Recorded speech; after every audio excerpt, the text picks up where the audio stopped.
Video late ആയതിന് sorry കേട്ടോ, കുറച്ച് തിരക്കായിപ്പോയി. ഇത് നമ്മുടെ ധനുമയ്ക്കും യാമക്കുട്ടിക്കും വേണ്ടിയിട്ട് സ്കൂളിൽ നിന്ന് കൊടുത്തൊരു അസൈൻമെൻ്റ് ആണ്, ഫ്രണ്ട്ഷിപ്പ് കാർഡ് ഉണ്ടാക്കുക എന്നുള്ളത്. പക്ഷേ ഇവിടെ എന്താണ് സംഭവിച്ചിരിക്കുന്നതെന്ന് കണ്ടോ?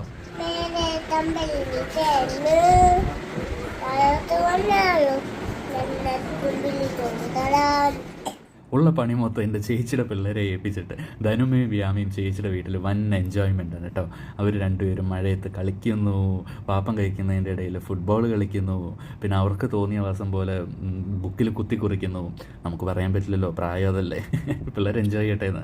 മെയിൻ വൈൽഡ് ഇവിടെ ഭക്ഷണം പോലും കഴിക്കാതെ ചേച്ചിയുടെ പിള്ളേർ വൻ സെറ്റായിട്ട് കാർഡ് ഉണ്ടാക്കിക്കൊണ്ടിരിക്കുകയാണ്. ഇതെനിക്ക് ആദ്യം കണ്ടിട്ടൊന്നും മനസ്സിലായില്ല, പിന്നീടാണ് മനസ്സിലായത് ഇത് കാർഡിനകത്ത് വെക്കാനുള്ള ഫ്രില്ലാണെന്നുള്ളത്. അങ്ങനെ യാമിക്കുട്ടിക്കുള്ളത് ഗിഫ്റ്റ് കാർഡ് റെഡി ആയിട്ടുണ്ട്. അത് നമ്മുടെ ദയക്കുട്ടിയാണ് ഉണ്ടാക്കിയത്. അപ്പോൾ ദയക്കുട്ടി അത് യാമിക്കുട്ടിക്ക് അത് ഗിഫ്റ്റ് കാർഡ് കൊടുക്കാൻ പോവുകയാണ്. അതുപോലെ തന്നെ ധനുമയ്ക്കുള്ള ഗിഫ്റ്റ് കാർഡ് ഉണ്ടാക്കിയിരിക്കുന്നത് ദേവി ചേച്ചിയാണ്. സോ അതിലിങ്ങനെ ഒരു ലോക്കൊക്കെ ഉണ്ട് കേട്ടോ. ലോക്കൊക്കെ നമ്മൾ തുറന്ന് അതിലും ഒരു ഫ്രില്ലുണ്ട്. പിന്നെ നമ്മുടെ മുട്ടായി വെക്കാൻ വേണ്ടിയിട്ടുള്ള ഒരു പോക്കറ്റ് ഉണ്ട്. അങ്ങനെ ദേവി ചേച്ചിയും ധനുമയ്ക്ക് ഗിഫ്റ്റ് കൊടുത്തിരിക്കുകയാണ്, ഇവർക്ക് സ്കൂളിൽ കൊടുക്കാനുള്ള ഗിഫ്റ്റ് കാർഡ്സ്. ബട്ട് അൺഫോർച്ചുനേറ്റ്ലി രണ്ടുപേർക്കും വയ്യാതായതുകൊണ്ട് തന്നെ ഈ ഗിഫ്റ്റ് കാർഡ് നമ്മൾ ഇവർ തമ്മിൽ എക്സ്ചേഞ്ച് ചെയ്യിപ്പിക്കുകയായിരുന്നു ചെയ്തത്. അവള് വേറെ ഒന്നും കണ്ടില്ല, ഇത് മാത്രമേ കണ്ടുള്ളൂ.